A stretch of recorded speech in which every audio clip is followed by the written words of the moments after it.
So here we are, grammar in short. This is the one that I want you to take a look at. And I'm just gonna repeat what I've been saying to you before in previous courses that you've been having grammar with me. Okay, so all my materials taken from the internet, and I haven't created them in any way, but obviously they are just the same. So grammar is the rule of language. So there are two parts. We have here we have parts of sentence, subject, predicate. They are all called syntax.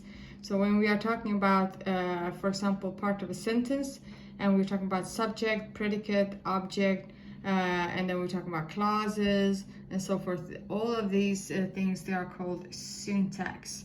And then further down, as we come to the other part of grammar, it's called parts of speech. So let's start off with parts of speech, and then we're gonna go up here and we're gonna talk about syntax. Okay, so first we have parts of speech, and the first one we're gonna talk about is a noun. And so what is a noun? Well, a noun, basically there are, it can be thoughts, it can be feelings, they're called abstract nouns, and then of course they can be concrete nouns. And there are things that you can touch or feel, you can use your senses. There are concrete nouns, and the ones that you cannot touch, they're called abstract nouns. So for example, a house is something that you can touch and see, so therefore this would be a concrete noun, whilst for example love would be a feeling, and therefore it is an abstract noun. Okay, so how do I know then if it's a noun? Well, it's because you can put for example, here you can have definite article. When you put something that is definite, like the, in front of it, that it means that you are sure of which noun you're talking about. The house is old, so you know which house you're talking about. If it's undefinite, then you put a or un in front of it, and then it means basically that you are not sure which king you were talking about. That's why it's undefinite. So undefinite is a or un, and definite is the. Okay, so how do I know if I use a or if I use un? Well, you know it depending on this word or this letter here. The letter in the noun, if it starts with a consonant, then it's usually, and it's pronounced as a consonant, then you use a. But if the noun, the first letter in the noun here starts with a vowel and you pronounce it as a vowel, then you use un, because you cannot have two vowels next to each other. That's why you put an extra n in between. So for example, you have an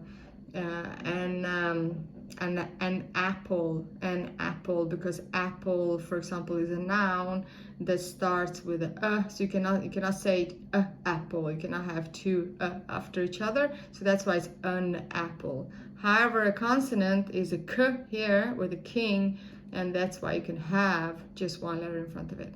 Okay, that's how you know if you use a or n. Undefinite, definite article, both are used in nouns, and if you can put a definite and undefinite article in front of a noun, then you know it's a noun. Okay, so, and of course I said it can be abstract and it can be concrete nouns. It can also be, nouns can also be transformed, for example, if you can have, for example, different type of expressions, or you can also have a noun, can also be a saying, or an idiom can also be a noun, for example. Here we have the articles I talked about, a definite article and indefinite article. You have it here explained. The verb. So what is a verb? A verb is something that you do, it's something you carry out, it's from some sort of an action. And then you have infinite form of the verb is when you just have it in basic form, basically. If you say run, like to run, okay, that's the verb in infinite form. It means that it's just it's not in any specific points. But then verbs can be put into different type of categories and times as well. Okay, so for example here, if I am putting it in different tenses, as you call them, tenses here, that are not decided, it means that they are decided that you know that there's a time involved in it. Like for example, you have present tense, it stands. Past tense, it stood. future tense, it will stand. So you understand that there's a time, but you don't know anything else about the time. You don't know any details of it. You just know that it's in present tense. It stands, but you don't know if it stands now or tomorrow, whatever. It just stays stands. Then it's present tense. Same with past. It stood, but you don't know if it was on Thursday or if it was last year. So when you don't have a specific time, you just have these 3 times, they are called tenses. But as soon as you get into more details of a time, then you have the aspect of the time. And then it's called something else. Like, for example, if you have a sentence that says, it stands on the hill on Thursday, and then you continue the sentence with giving more specific information about the time, then it's not just called present tense, it's called simple present aspect. And then, for example, same thing there, if future, if it will stand there from Friday, like the sentence continues, it says some detail, then it's simple future.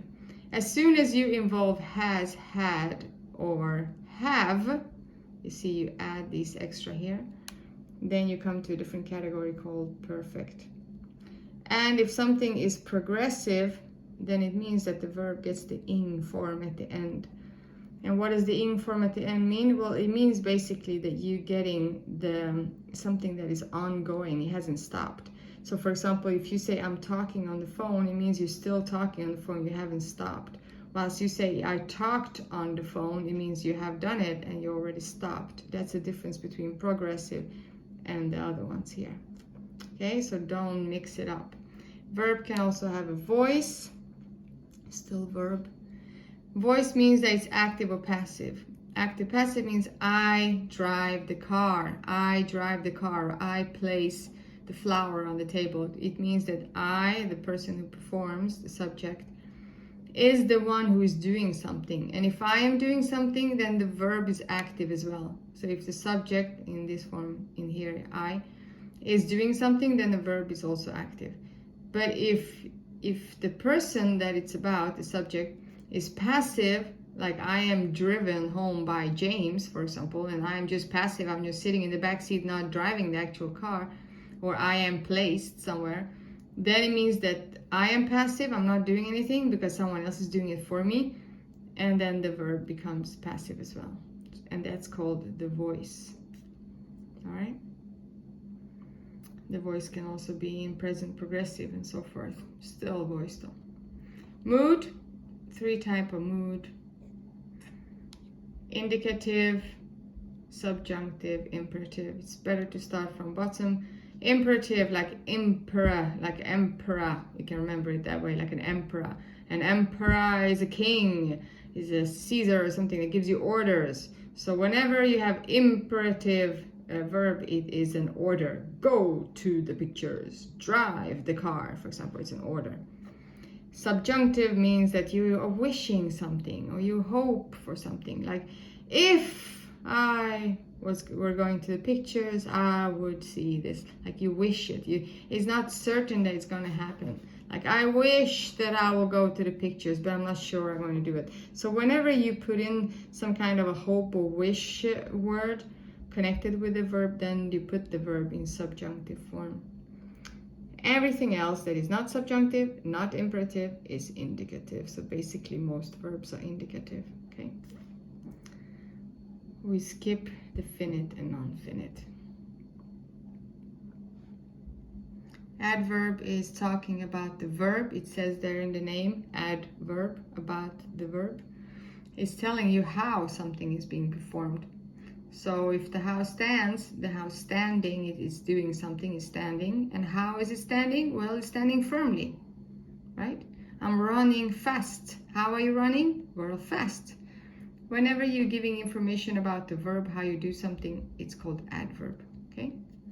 Preposition means position. There are different types of positions. Position, preposition, it means on the table, under the table, inside the table, whatever.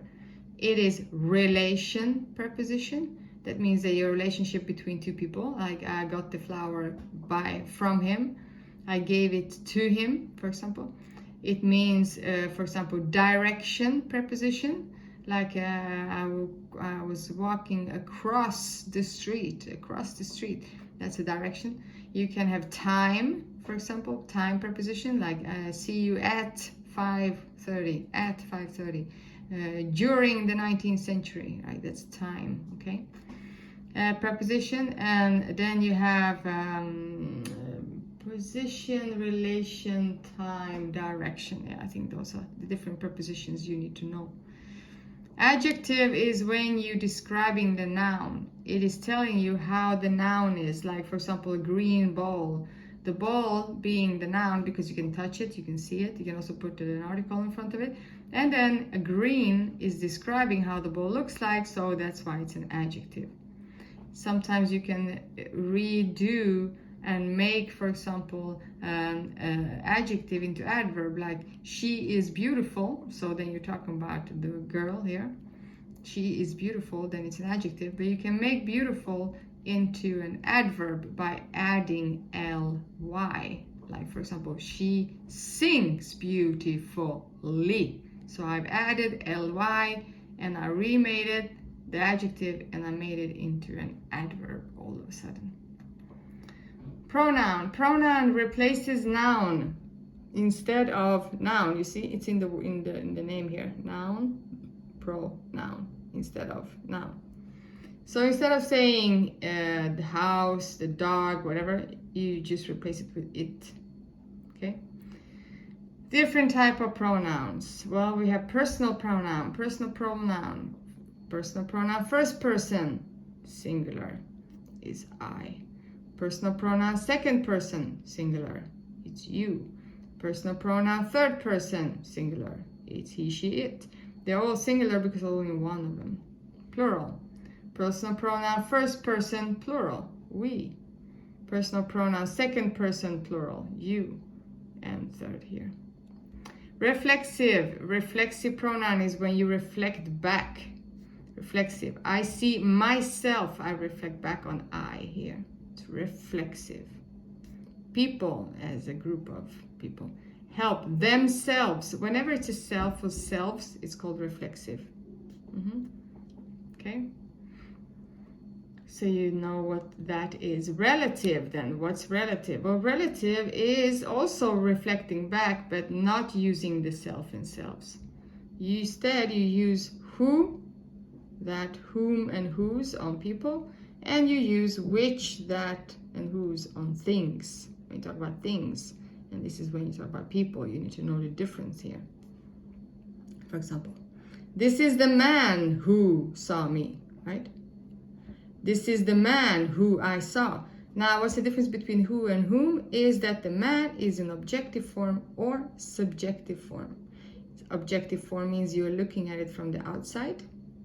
Subjective form means you are looking at it from inside. This is the man who saw me. The man is looking from inside himself and he saw me.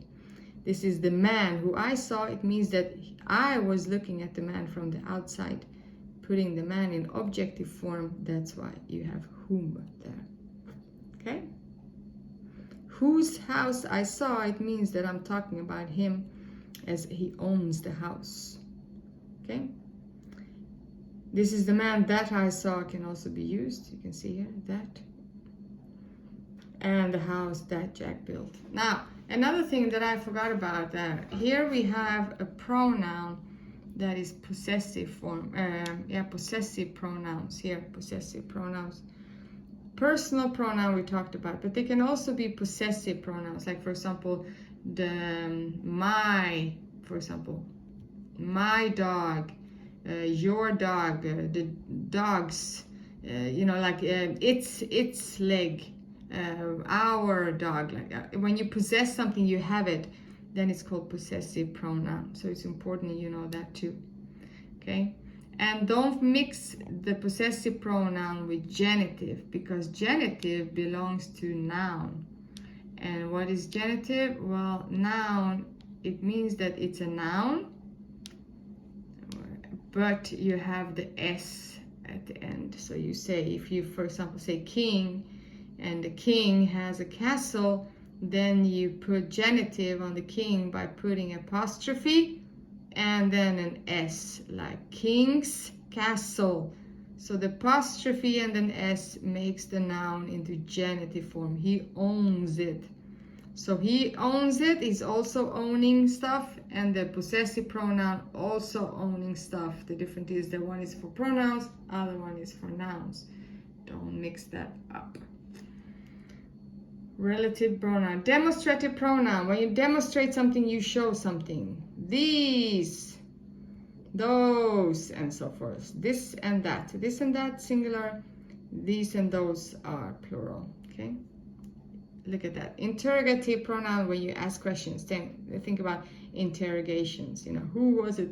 But the only questions that you can ask is when the answer is a pronoun. You cannot say like, for example, when was it? You cannot say, when did you go there? Because then the answer will be at 5 o'clock. Then the answer is not going to be a pronoun. But if you're asking, if you ask a question like, who was it? Then the answer would be, it was he, or it was the man. And the man can be replaced with he. So therefore, you could say that it's interrogative pronoun. Okay? Here we express what's objective and subjective, where I talked about. You can look at it here. Conjunctions. Conjunctions are connecting words. You have, for example, subordinated and coordinating. Coordinating are small words that don't change the sentence in any way. They just glue it together. Jack and Jill, for example. But subordinated conjunctions, they change the sentence and they give extra information. So either you put it in an extra sentence or they change the sentence altogether. So all these are parts of speech that you need to know. Now, if you move over to the thing I said in the beginning, the syntax part. Syntax contains a few things. Subject. Subject is the same as the noun or the pronoun. It's what the story is about. The house stands on a hill, so who is the main character in this sentence? It's the house. That's what we were talking about. So then the house can be, the subject can be a thing or a person or whatever. Is who the story is about, basically, the main character. Predicate is the verb or the action. It's not only one word, sometimes it's the whole sentence, like this. Okay, then we have object, direct object, and indirect object. Indirect object is the one that receives the action.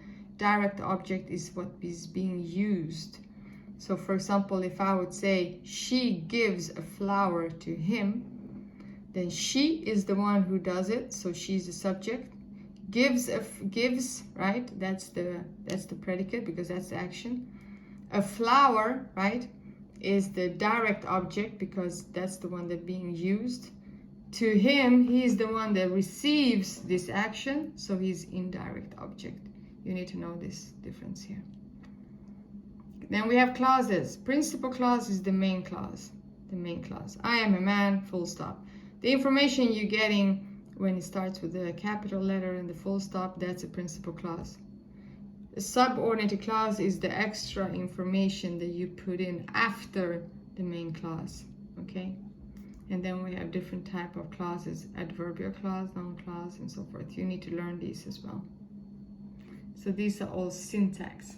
Now, the links that I posted, this one here explains to you more about what an adjective is. I just told you, but if you want to check it out in detail, you didn't understand what I'm saying, you need to go in here and check it, right? You can also do your own tests here. I want you to use that. Other things here, this one. Here, for example, here we have all the other information, like how to say numerals, irregular verbs. You definitely need to know what is the difference between regular and irregular verb. A regular verb is the one that says like, is the one that has the same ending, like ed at the end, like let's say like jump, jumped, had jumped, for example. Ed, that's a regular. Irregular is when you change the word, like fight, fought, for example. So you need to check that out, all these. Here we have parts of speech I told you about. We have quizzes, parts of speech quizzes, And here, if you press that one, then you can get some different explanations as well. And they are bigger here. Okay? So that link is good. Here, this one here, what is an abstract noun? I just told you what's an adjective. So if you press here, you can just see what's an adjective, gives you more information. So all this is just to complement what I just told you. Here you have questions and answers quickly of all the grammar lessons. Answers like, okay, so when do I use conclusion? For example, how do I use used to? What's the difference between the prepositions in time? What's a simple past versus simple progressive tense? What is the difference, and so forth. So you can check it out here, most common. And then the last one are just different tests or exercises. You can have beginner, intermediate, and so forth. Okay, so these links, I want you to learn it all, and I want you need to know this stuff. Okay, so you need to know them. And then what I just showed you here with this grammar compendium, this is in short. If you know everything here, then you're fine. But if you want to make sure you know everything, you go to these links that I posted on campus for you here, and you need to make sure you understand it. Okie dokie. Thank you.